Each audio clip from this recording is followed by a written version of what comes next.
feel like my survival instincts are kicking in. I wonder why.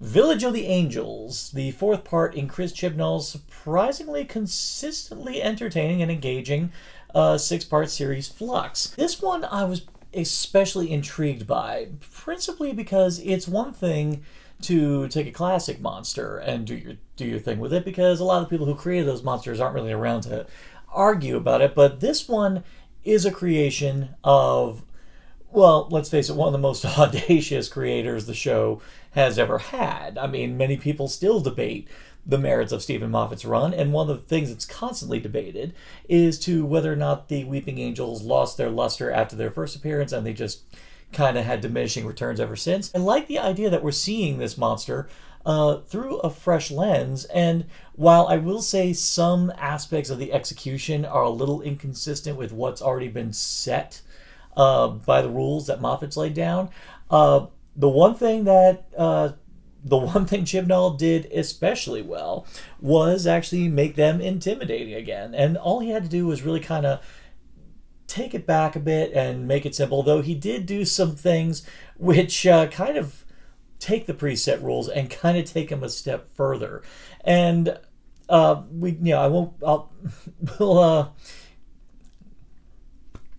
we'll get to those in due course. So picking up from where we left off at the end of Once Upon a Time, a Weeping Angel has hijacked the TARDIS and has led them into a English village in 1967, if I'm not mistaken. And there they find an entire village completely besieged by Weeping Angels. Well, unfortunately, Yaz and Dan pretty much get whisked away to the same village in 1901. Meanwhile, the Doctor makes the acquaintance of the woman they ran into in the very first episode, and finally we're finding out what the heck she's all about. We discover that she's actually a clairvoyant, and the reason why she knew the Doctor and all of them is because she saw them in a vision. But unfortunately, going back to the rule, and they repeat this rule pretty frequently, just to remind you that this is the thing, that which holds the image of an angel is in itself an angel, which firstly is still a especially eerie rule, but it's the one that you get the vibe that Chris Chibnall kind of got a bit of a creativity boner for, because he uses it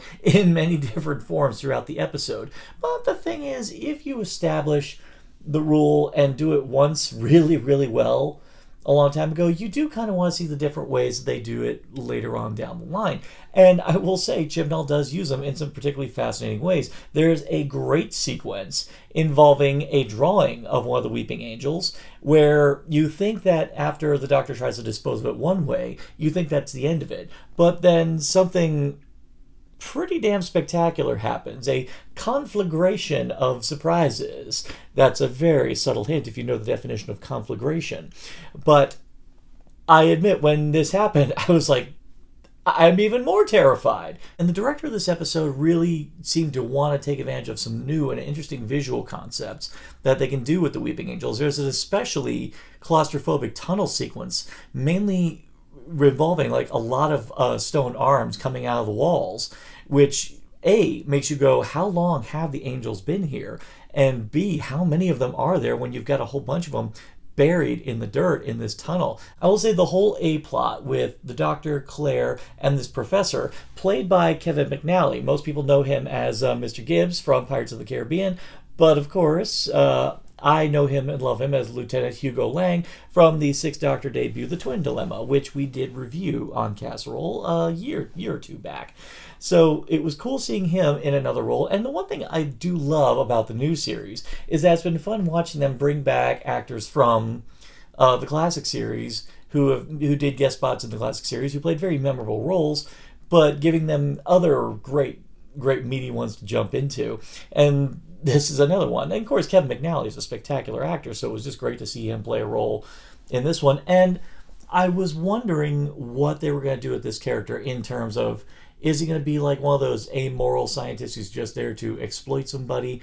But no, Chris Chibnall actually does take a lot of time to establish that he's actually one of the good scientists, the kind of scientists who are actually about wanting to learn things and trying to unlock the mysteries of the universe, and doing it entirely for the sake of the pursuit of science and not to exploit or to gain any kind of notoriety. But he, as the story goes on, ends up becoming a very noble character, and you really are rooting for him all the way through. The only truly loathsome character in the entire episode is this one crotchety grandfather figure who he and his wife are hunting down, are trying to find this missing little girl, and he is looking for her more as a chore. And Yaz gets to put on the police constable hat again in this one, and it's pretty great because you actually get to see her really take charge of the situation in their pursuit to try to find the little girl.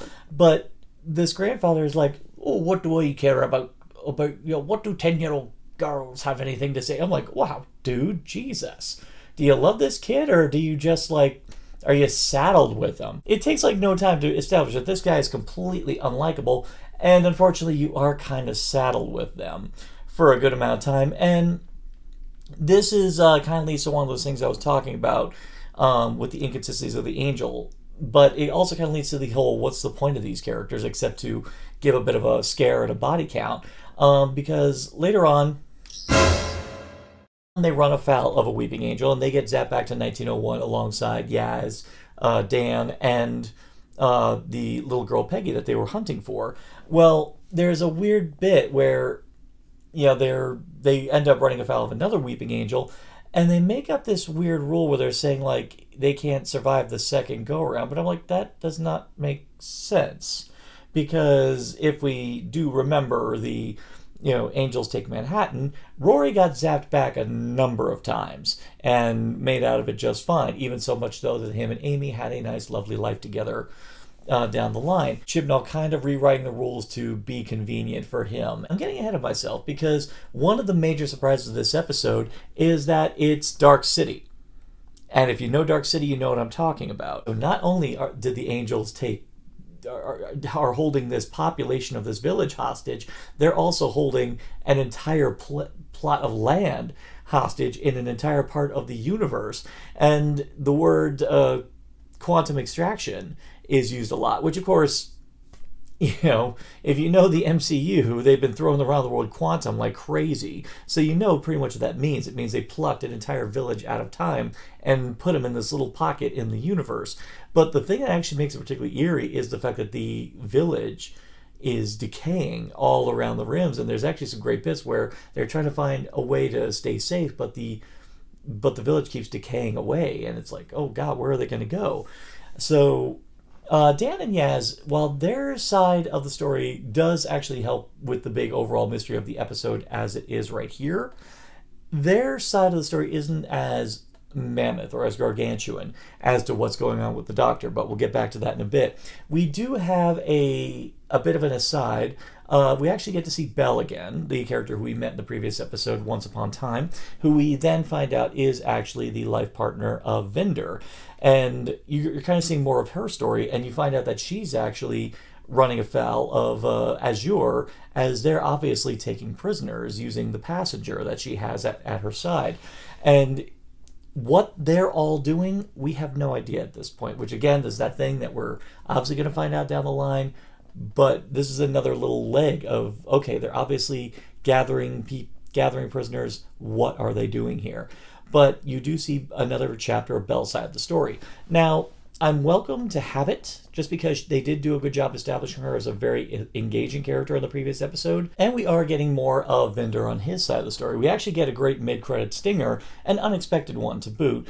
But overall, I really felt that a journey to this side of the story, on a visual level, on an aesthetic level, even on a tonal level, was drastically different from everything that we were visiting on this side. And I can't say not have it, because again, the scene is good. The problem is, on the whole side with the angels in the village and all that is really great. Dark, gothic, atmospheric. It's really creepy and has a lot of great moments of tension littered all throughout. Then all of a sudden, oh, we got to adjourn to this side. Fortunately, when you go back and look at the episode, they don't do it that much, so it doesn't really interrupt much. But you kind of feel like they're doing this strictly for the sake of building towards the big story overall. So it is a bit of a distraction for what you actually want to focus on during the course of this story. Fortunately, it doesn't distract as much as you think. When you get back to the main story, You actually find out the big reveal that the reason why the angels are chasing them, you find out at first you find out they're trying to chase Claire, but why are they after Claire? And then you find out that, again, following the rules that they did in the Time of Angels and Flesh and Stone, the angels can actually imprint themselves into the consciousness of a human being when they look into their eyes, and you find out that Claire, because she had a vision of an angel, created the image of an angel in her mind, and oh, sorry, I forgot.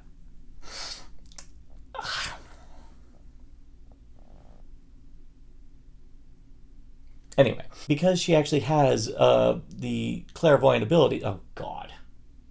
Shame on you, Chibnall, for that pun. But because Claire had a vision of the angel in her head, it created the image of that angel and therefore created itself in her consciousness and used her as something of a safe house. You find out that this is a rogue angel. This is not one that's loyal to the rest of them. And even deeper, you find out that all of these angels report to this division that's being alluded to constantly throughout the course of the season, and even has been hinted at in Fugitive of the Jadoon.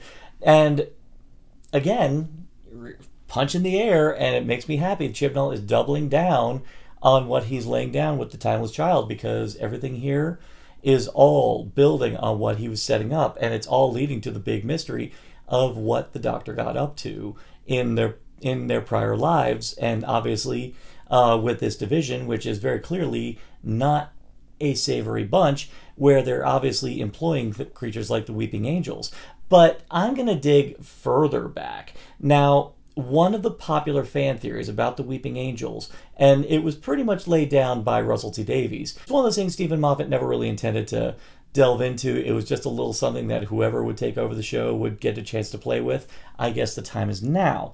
Because in The End of Time, there was a fascinating thing where the woman who was projecting herself to assist Wilf in guiding the Doctor to his inevitable fate, you see her and another Time Lord, because they stood up against Rassilon, are now obviously facing exile. And Rassilon says, watched upon their shame like the Weeping Angels of old, and you see them standing like this. That led to a load of fan theories surrounding the idea that since the Weeping Angels are time-sensitive beings, and since they are really closely tied to time, what if Weeping Angels are in fact exiled Time Lords or deposed Time Lords? What if this is a form of punishment that they end up being turned into this?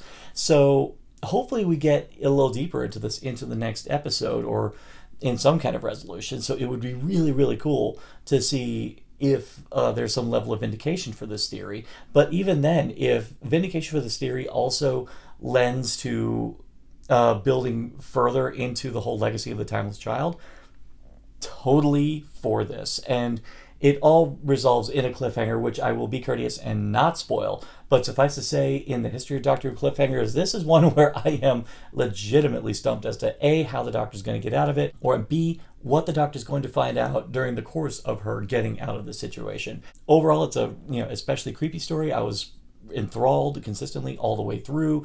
Love the atmosphere. A lot of great camera tricks with the Weeping Angels. A lot of great stuff that builds on stuff that was pre-established in prior episodes, particularly a great bit with a television set, which I was really digging. I'm going to comfortably say, even if it doesn't stick the landing, I'm still going to say this is a very entertaining season. A lot of great moments with the cast. While I will say Dan didn't do as much in this episode, Yaz got a chance to shine in a lot of great bits. The Doctor definitely had great moments where she had to think on her feet. Jodie's really getting a lot of meat to bite into for this season, and I'm kind of really excited to see how it's all going to culminate. And it's getting close. We just actually got the announcement that there will be another New Year's episode, so the great thing here is that even after Flux resolves, we're still going to get another episode only a couple weeks later. Yes, it's another New Year's special. You really just had to carve your niche that much that you had to spit in the face of a beloved tradition? Chibnall, come on, give us another Christmas episode. Come on, buddy. Do you agree? Do you disagree? Do you think that this was a drastic misuse of a beloved creature? Or do you think that this used them in a particularly effective light? Leave it all in the comments below. And for more addictive content and Narcotic Casserole, simply like, share, subscribe, click Thou Shalt Be...